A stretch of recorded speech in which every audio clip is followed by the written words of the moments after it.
예, 예, 오늘은 본문의 말씀을 가지고 에베네셀의 하나님이라고 하는 제목으로 말씀을 나누고자 합니다.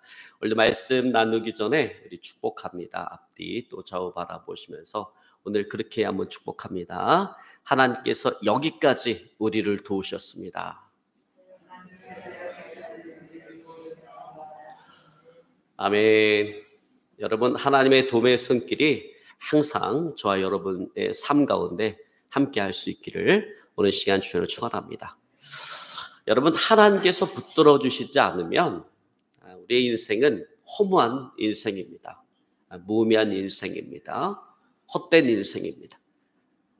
도저히 내 힘으로는 도저히 살아갈 수 없는 그런 연약한 인생입니다. 그리고 죄 가운데 살아가다가 심판받고 멸망받을 수밖에 없는 그런 인생입니다. 여러분, 우리를 여기까지 붙들어 주신 하나님의 은혜가 있었기 때문에 우리가 살아왔고 우리는 지금도 하나님의 은혜로 살아가고 있습니다. 그리고 앞으로도 우리는 하나님의 은혜가 없이는 살아갈 수가 없는 그런 인생입니다. 여러분, 그러기에 하나님께서 여기까지 우리를 도우셨다라고 하는 사물의 신앙 고백은 오늘 이 시대를 살아가고 있는 저와 여러분의 신앙 고백일 수밖에 없습니다. 여러분, 우리를 붙들어 주시고 도와주시는 에벤네셀의 하나님께 늘 감사하며 살아가는 저와 여러분의 삶이 되어질 수 있기를 오늘 시간 주로 축원합니다. 자, 여러분, 오늘 본문 말씀 가운데 보면 12절에 에벤네셀이라고 하는 말이 나옵니다. 그래서 오늘은 이 에벤네셀이라고 하는 말의 의미를 우리가 살펴보면서 오늘 설교 말씀을 우리가 이어나가고자 합니다. 자, 여러분, 오늘날 이 에벤네셀이라고 하는 말은 상호 이름으로 자주 쓰여요. 카페 이름으로도 쓰이고 옷가게 이름으로도 쓰이고 또 패션 브랜드 이름으로도 쓰이고, 오늘 그 있는지 없는지 모르겠는데 옛날에 그 에벤네셀 있었거든요. 패션 브랜드로 에벤네셀 있었는데 있는지 모르겠는데 하여튼 이렇게 패션 브랜드 이름으로도 쓰이고 또 어학원의 이름으로도 쓰입니다. 자, 이렇게 다양한 곳에서 이게 상호 이름으로 쓰인다라고 하는 것은 왜 그러겠어요? 에벤네셀이라고 하는 이 단어가 의미하는 의미가 너무나 좋기 때문에 그렇습니다. 자, 그렇다면 에벤네셀이라고 하는 것이 어떤 뜻인가, 어떤 의미인가? 여러분, 에벤네셀은 합성어예요. 에벤이라는 말과 에셀이라는 말이 합쳐진 말입니다. 근데 에벤이라는 말은요, 큰 돌, 큰 바위, 큰 반석을 이야기하는 거고, 에셀이라고 하는 말은 돕는다라고 하는 그런 의미가 담겨져 있습니다. 그러니까 에벤에셀이라고 하는 것은 어떤 의미겠어요? 도움의 돌, 도우심을 기념하는 돌, 도우심을 기념하는 기념비, 이런 의미를 가지고 있습니다. 자, 이러한 의미를 가지고 있는 에벤에셀 돌비는 블레셋이 이스라엘을 침공하자 이스라엘 백성들이 미스바에 모여서 기도할 때 하나님께서 그들의 기도에 응답하시고 큰 우레를 발해서 블레셋을 물리쳐 주시되 끝까지 물리쳐 주신 것을 기념하면서 세운 돌이에요. 자, 이처럼 이스라엘이 블레셋과 싸울 때 하나님께서 이스라엘을 도와주심으로 전쟁에서 이긴 그 기념으로 사무엘 선지자가 이 미스바와 센 그 사이에 세운 비석, 세운 기념비, 그 기념비의 이름이 에벤에셀인데 나중에는 이것이 지역 이름이 되어져 버렸어요. 그 지역 명이 되어져 버렸어요.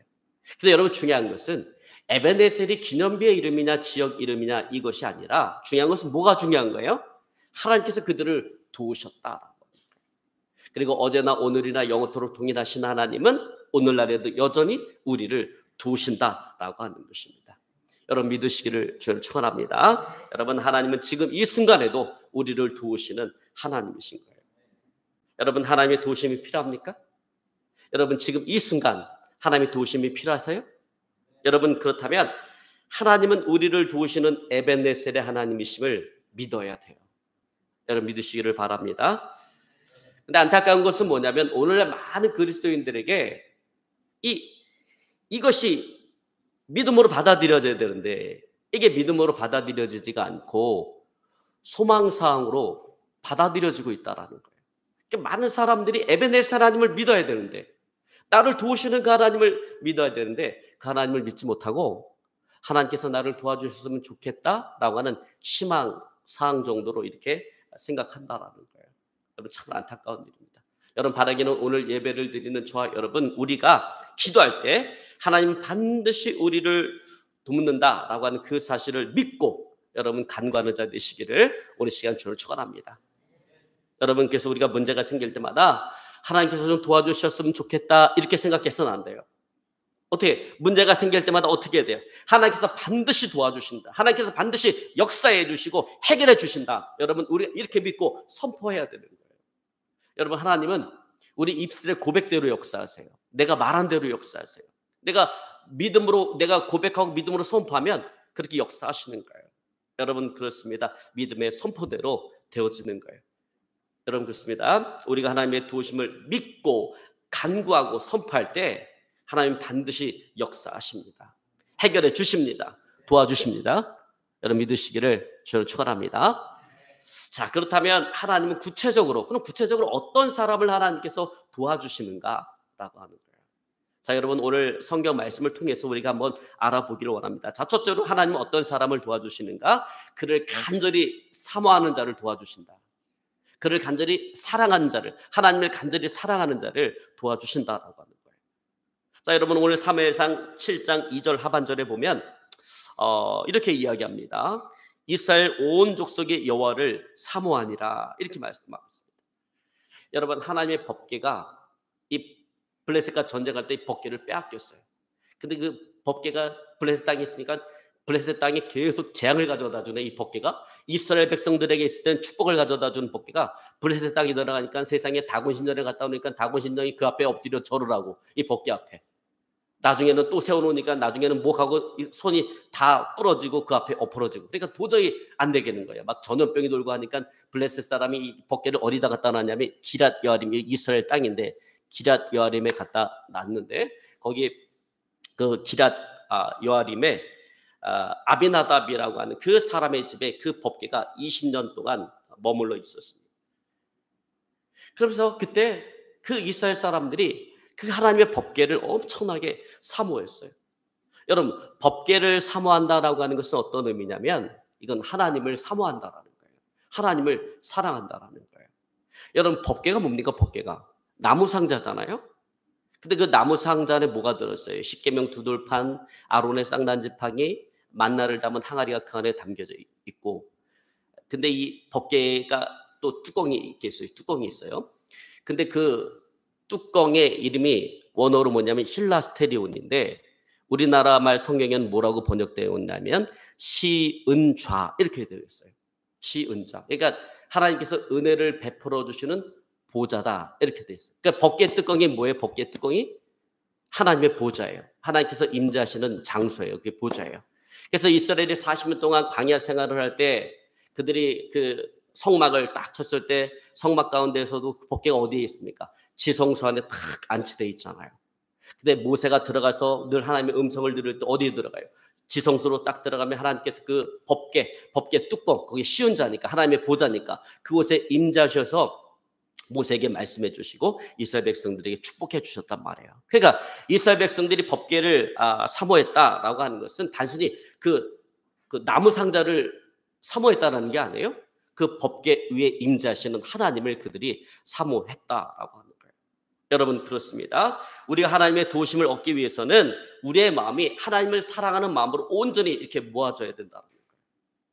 여러분 성경에 보면 하나님을 질투하시는 하나님이다 이렇게 얘기합니다. 투기하시는 하나님이다 이렇게 얘기해요. 그래서 하나님은 하나님을 사랑하는 자에게는 천대까지 복을 주시지만 하나님보다 다른 것들을 더 사랑하는 자에게 있어서는 그 더 사랑하는 것들을 하나님께서 다 흩어버리시는 것입니다. 여러분 이것은 마치 부부 관계와도 같은 그런 원리예요. 결혼해서 부부가 됐어요. 그러면 여러분 배우자만 생각해야 돼요. 배우자만 바라보고 배우자만 생각해야지 서로가 서로에 대해서 최선을 다하고 헌신하고 서로 섬기는 삶을 살아가죠. 결혼했는데도 여전히 첫사랑을 잊지 못하고 그 첫사랑을 마음에 담고 살아가면 큰일 납니다. 신뢰가 다 깨져버리고 사랑은 사라지고 그 안에 미움과 원망의 마음이 들어가지고 또 가정이 순식간에 깨어져 버립니다. 하나님도 마찬가지예요. 하나님 여러분, 우리가 오직 하나님만을 사랑할 때 하나님은 우리에게 온갖 좋은 것들로 다 채워주세요. 근데 우리가 하나님이 아닌 다른 어떤 것을 하나님보다 더 사랑할 때 하나님이 그 모든 것들 다 흩어 버리신다라는 거예요. 그러면 여러분, 우리가 이 세상을 살아가면서 우리가 최고로 사랑해야 될 분은 누구예요? 하나님인 거예요. 하나님을 최고로 사랑해야 되는 거예요. 여러분, 내 자녀가 잘 되기를 원하세요? 그럼 누굴 사랑해야 돼요? 하나님을 최고로 사랑해야 되는 거예요. 여러분, 내 인생이 잘 되길 원하세요? 그러면 여러분, 내 인생을 잘 되기 위해서 어떻게 할까? 이거 고민하기 전에 누굴 사랑해야 돼요? 하나님을 최고로 사랑해야 돼요. 여러분, 하나님을 최고로 사랑할 때 하나님 그 인생을 최고의 인생으로 만들어 주시는 거예요. 우리 하나님을 사랑할 때 하나님께서 내 자녀를 최고의 인생으로, 우리 가정을 최고의 가정으로 만들어 주시는 것입니다. 여러분, 믿으시기를 저는 축원합니다. 자, 여러분, 성경의 인물 가운데 하나님의 사랑을 최고로 많이 받은 사람 가운데 한 사람이 누구냐면 다윗이에요. 그 다윗이 하나님으로부터 그렇게 많은 사랑을 받을 수밖에 없었던 이유가 있는데, 그 이유 가운데 하나가 뭐냐면 하나님을 향한 사모함인 것입니다. 하나님을 엄청나게 사랑해요, 다윗이. 그래서 여러분, 시편 143편 6절에 보면 다윗이 이렇게 고백을 합니다. 주를 향하여 손을 펴고 내 영혼이 마른 땅같이 주를 사모하나이다. 다시, 내 영혼이 주를 사모하는데 어떻게? 마른 땅같이 주를 사모한다. 이게 무슨 말일까요? 마른 땅같이 주를 사모한다라는 게. 여러분, 이 가뭄이 하고 비가 오지 않으면 땅이 마르죠. 근데 비가 또 안 와. 그럼 땅이 나중에 어떻게 됩니까? 땅이 갈라집니다. 땅이 벌어져요. 여러분, 그러면 그 땅이 가장 바라고 원하는 게 뭘 바라고 원하겠어요? 비가 오기를, 비가 쏟아지기를 간절히 바라잖아요, 이 마른 땅이. 근데 오늘 다윗이 하나님을 사모하는데, 하나님을 사랑하는데 그 마음이라는 거, 다윗의 마음이 마른 땅이 비를 사모하는 것처럼 내가 그 하나님을 그렇게 내가 사모한다라고 하는 것입니다. 또 시편 19장 10절 하반절에 보니까 다시 이렇게 고백합니다. 금 곧 많은 순금보다 더 사모할 것이며. 여러분, 사람이 금을 얼마나 좋아해요? 그냥 돈만 내면 그냥 금반지, 금목걸이, 금팔찌 막 금으로 막 도배하고 다니고 싶어 하잖아요. 제가 수업 모기에 있을 때 권사님 한 분이 계시는데 잘 살아. 그래서 전 잘 몰랐어요. 그분이 그날 교회 걸치고 온 게 총 얼마인지 잘 몰랐어. 근데 그걸 잘 아시는 분이 딱 붙어보더니 총 토탈 이게 3천만 원이라고. 그걸 다 그냥 금목걸이, 금바지 다 이렇게. 사람이요, 금을 그렇게 좋아해요. 근데 다윗은 뭐라고 얘기하는 겁니까? 금, 순금보다, 사람이 그걸 좋아하자면 나는 그것보다 하나님을 더 사모한다라는 거예요. 하나님을 더 사랑한다라고. 또 시편 42편 1절에 보니까 이렇게 고백합니다. 하나님이여 사슴이 시냇물을 찾기에 갈급한 같이 내 영혼이 주를 찾기에 갈급하나이다. 여러분, 전에도 말씀드렸다시피 이스라엘은 건기와 우기가 뚜렷한 지역이에요. 그래서 6개월은 건기고 6개월은 우기예요. 건기가 되어지면 6개월 동안 비가 거의 오지 않습니다. 그러니까 물이 귀해요, 물이. 근데 물이 없으면 사람이 살 수가 없잖아요. 푸른 초목도 살 수가 없어요. 근데 사슴이 물을 찾아 헤매 다녀요. 저 언덕을 넘어가면 물이 있을까? 열심히 뛰어갔는데 물이 없어. 저 언덕을 넘어가면 물이 있을까? 열심히 뛰어갔는데 물이 없어. 그러면 사슴이 물 찾는 걸 포기할까요? 사슴은 포기하잖아요. 왜? 물 찾는 걸 포기하는 순간 그를 기다리는 것은 죽음밖에 없기 때문에. 그래서 사슴은 내가 지쳐 쓰러져 죽는 한이 있더라도 계속해서 물을 찾아다니는 거예요. 근데 오늘 다시 뭐라고 얘기해요? 사슴이 물을 찾아 헤매듯이 내 영혼이 주를 찾기에 갈급하다. 내가 하나님을 만나게 내 영혼이 그렇게 하나님을 사모한다라는 거, 하나님을 사랑한다라는 거, 그렇게 갈급할 정도로 하나님을 사랑한다라는 것입니다. 여러분, 이렇게 하나님을 사모한 다윗은 시편 107편 9절에 그가 사모하는 영혼에게 만족을 주시며 줄인 영혼에게 좋은 것으로 채워 주심이로다라고 고백하고 있습니다. 여러분처럼 하나님께서는 하나님을 사랑하는 자에게 모든 것 가장 좋은 것으로 만족시켜 주시는 거예요. 채워 주시는 거예요. 여러분, 그러므로 하나님만을 사랑하시기 바랍니다. 하나님만을 사랑해 보시기 바랍니다. 그러면 하나님께서 만나주지 않을 리가 없고 하나님께서 도와주지 않을 리가 없다라는 거예요. 하나님께서 반드시 만나주시고 반드시 도와주신다라고 하는 것입니다. 여러분, 믿으시기를 축원합니다. 자, 두 번째로 하나님은 어떤 사람을 도와주시는가? 회개하는 자를 도와주신다라고 하는 것입니다. 여러분, 사무엘상 7장 3절로 4절에 보면 3절에 이렇게 이야기합니다. 너희가 전심으로 여호와께 돌아오려거든 이방 신들과 아스다롯을 너희 중에서 제하고. 그래서 이어지는 4절에는 이렇게 얘기합니다. 이에 이스라엘 자손이 바알들과 아스다롯을 제하고 여호와만 섬기니라. 자, 사무엘은 이스라엘 백성들에게 전심으로 여호와께 돌아오기 원한다면 너희 땅에 있는 이방 신상들을 다 제하고 마음을 다해서 하나님만을 섬기라라고 이야기합니다. 여러분, 여기 전심으로라고 하는 게 어떤 의미예요? 온 마음을 다해서 내 마음을 송두리째, 그런 의미예요. 자, 이 말은 오늘 회개의 진정한 성격을 오늘 강력하게 오늘 우리에게 말해주고 있는 거예요. 여러분, 절대로 우리가 세상과 하나님 사이에 양다리를 걸치고 살아가서는 안 된다. 이것도 받아들여. 그냥 나한테 도움만 되는 건 다 받아들여. 이것도 받아들이고 저것도 받아들이고 그래서는 안 된다라고 하는 것입니다. 왜냐하면 그것은 진정으로 하나님께 돌아가고자 하는 모습이 아니기 때문에 그래요. 여러분, 그러하게 참된 회개는 우리 입술의 회개가 아니라 내 죄에서 돌이키는 행동의 회개가 되어야 돼요. 여러분, 우리가 입술로 무슨 말을 못하겠어요? 하나님 앞에. 하나님, 내가 이런 죄를 졌습니다. 입술로는 맨날 내가 하나님 용서해 주십시오 이렇게 얘기하면서 맨날 나가서 똑같은 죄를 맨날 짓고 살아가네? 그 회개가 아닌 거죠. 여러분, 회개라고 하는 것은 돌이키는 거예요. 내가 짓던 죄에서 내 행동으로 돌이키는 것입니다. 여러분, 이것이 진정한 회개인 거예요.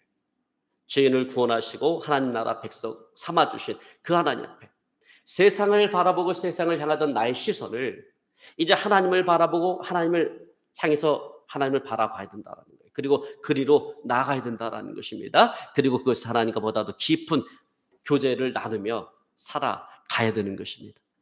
여러분, 그렇게 하시기를 저는 축원합니다. 근데 지금 이스라엘 백성들이 지금 그렇게 했어요. 그들은 사무엘의 말에 순종해서 그들 땅에 있는 이방 신들, 바알 신상들, 아스다롯 신상들을 다 제하고 오늘 여호와만을 섬겼습니다. 여러분, 이것이 오늘 이스라엘이 하나님부터 도움을 받게 된 비결이다라고 하는 거예요.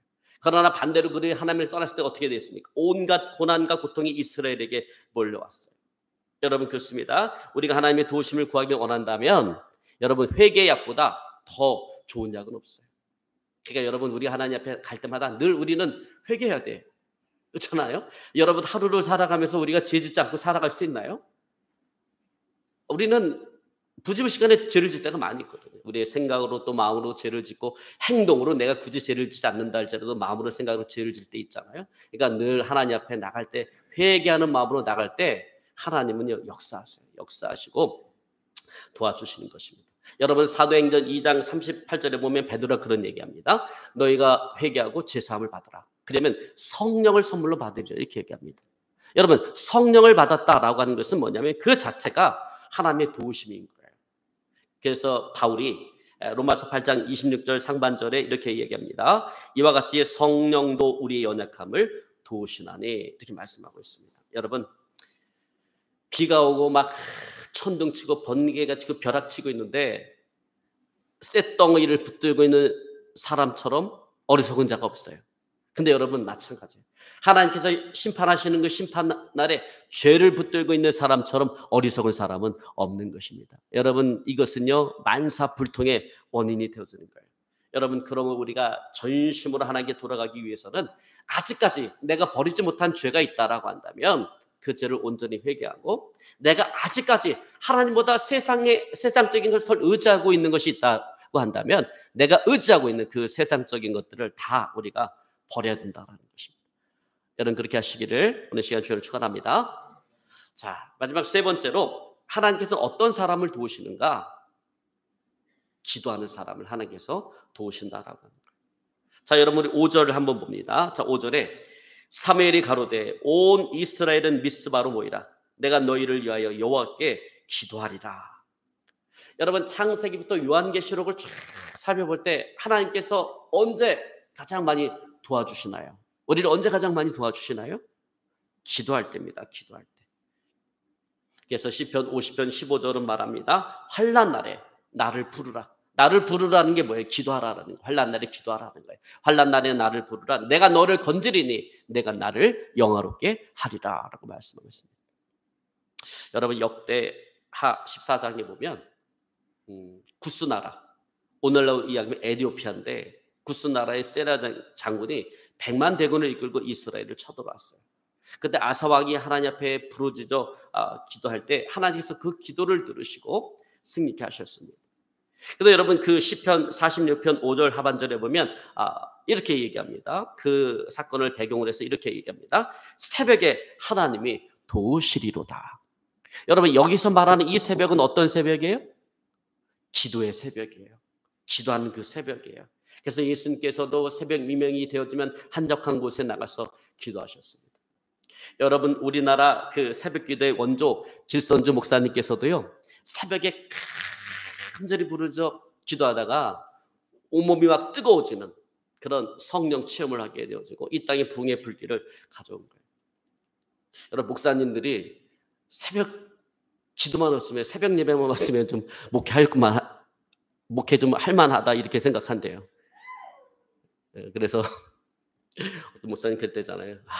어떤 놈의 새끼가 새벽 기도를 만들어놨어. 그리고 성경을 보니까 누가 만들었어요? 예수님께서 만들었는데 예수님께서 새벽 미명이 한적한 곳에 나가서 기도하셨잖아요. 여러분 그래서 하나님은 항상 우리가 기도할 때 역사하시는 거예요. 여러분 하나님은 기도하는 자를 통해서 역사하시고 기도하는 자를 도우시는 것입니다. 여러분 믿으시기를 축원합니다. 자, 그러면 우리 다시 오늘 본문으로 도와서 우리 7절 한번 같이 보겠습니다. 자, 우리 7절 우리 같이 읽습니다. 이스라엘 자손이 미스바에 모였다함을 블레셋 사람이 듣고 그들의 방백들이 이스라엘을 치러 올라온지라. 이스라엘 자손들이 듣고 블레셋 사람을 두려워하여. 자, 이스라엘이 죄를 회개하고 믿음의 회복을 위해서 모였다라고 하는 그 소식을 듣고 오늘 블레셋이 이스라엘을 치러 올라왔어요. 자, 여러분 오늘 블레셋의 공격은 단순히 이스라엘 백성들이 미스바에 모였다라고 하는 그 이유 때문에 침공해 온 게 아니에요. 그들이 모인 목적, 그 동기 때문에 그들이 침략해 온 거예요. 오랫동안 블레셋의 그 정치적 영향력 아래서 압제를 받고 있던 그 이스라엘 백성들이 자기 땅에서 우상을 다 제해버리고 또 이 믿음, 신앙의 고치를 위해서 집회를 연다, 집회를 개최한다라고 하는 것은 이제 블레셋의 압제로부터 자유와 또 독립을 선언하는 그런 도전 행위로 오늘 그들에게 보였기 때문에 그렇습니다. 근데 여러분 보세요. 오늘날에도 마찬가지예요. 여러분 이스라엘이 하나님 말씀 가운데 바로 서려고 하니까 누가 쳐들어와? 블레셋이 쳐들어오잖아요. 오늘날도 마찬가지예요. 여러분 하나님의 자녀들이 하나님 말씀대로 막 살아가려고 노력하면 누가 공격을 해요? 마귀가 공격해요. 공중거세 잡은 자 마귀. 세상의 왕 마귀가 하나님의 백성들이 믿음대로 제대로 막 믿음 생활하려고 살아가려고 하면 마귀가 공격한다. 우리 인생 가운데 위기를 가져다 주고 고난을 막 가져다 주고 그런다라는 거예요. 여러분 이럴 때 염려하지 마시기 바랍니다. 두려워하지 마시기 바랍니다. 그럼 인생에 위기가 없고 인생에 이런 어떤 고난이 없으려면 내가 그러면 신앙생활을 적당히 해야 되는 거 아닌가? 여러분 이렇게 생각하지 마세요. 여러분 신앙생활을 잘 해야 돼. 왜? 그런 인생의 위기, 인생의 고난이 오지만 내가 이것을 이겨내면 거기 뭐가 기다리고 있기 때문에 그래요. 하나님의 놀라운 축복이 기다리고 있기 때문에 그렇습니다. 그래서 여러분 아무리 마귀가 우리를 공격해도 하나님께서 능히 우리로 하여금 그 모든 것들을 이기게 하시는 것입니다. 이길 수 있도록 우리를 도우시는 것입니다.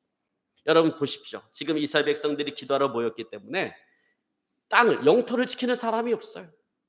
기도하고자 하는 목적으로 모였기 때문에 전쟁 준비가 전혀 되어 있지 않습니다. 근데 이런 상황 속에서 오늘 블레셋의 선제 공격을 당한 사무엘은 오늘 이스라엘을 위해서 어린 양을 번제로 드리며 오늘 하나님 앞에 부르짖습니다. 여러분 결과는 오늘 하나님의 도우심으로 블레셋이 패하고 오늘 이스라엘은 과거에 잃어버렸던 그 영토를 다시금 오늘 회복하게 되었다라는 거예요.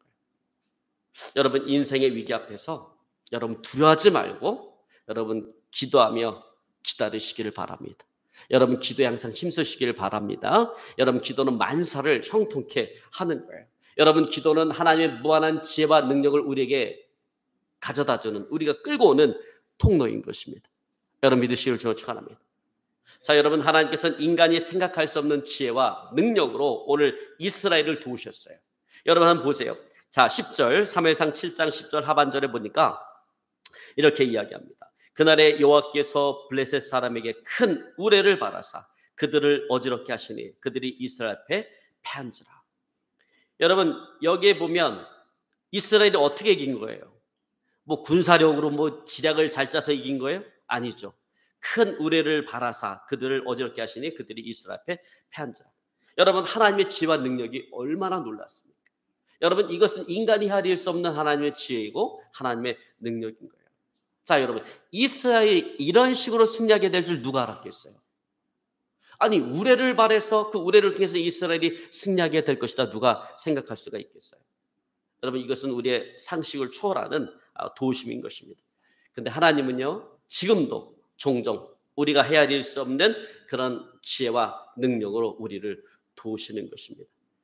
여러분 그래서 하나님의 이름이 뭐예요? 하나님의 이름이 기묘자라 모사라 이렇게 말씀하고 있는 것입니다. 여러분 믿으실 줄을 축원합니다. 그래서 여러분 우리는 믿어야 돼요. 여러분 내가 생각할 수 없는 내가 헤아릴 수 없는 그 지혜와 능력으로 하나님은 우리를 도우시는 거예요.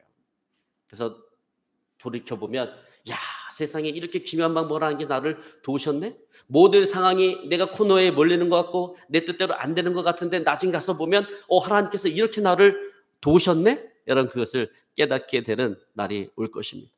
이제 말씀을 정리하기 원합니다. 하나님의 도우심으로 블레셋을 물리친 후 오늘 사무엘은 미스바와 센 사이에 하나님의 도우심을 기념하기 위해서 돌을 세우고 기념비를 세우고 에베네셀이다 이렇게 불렀습니다.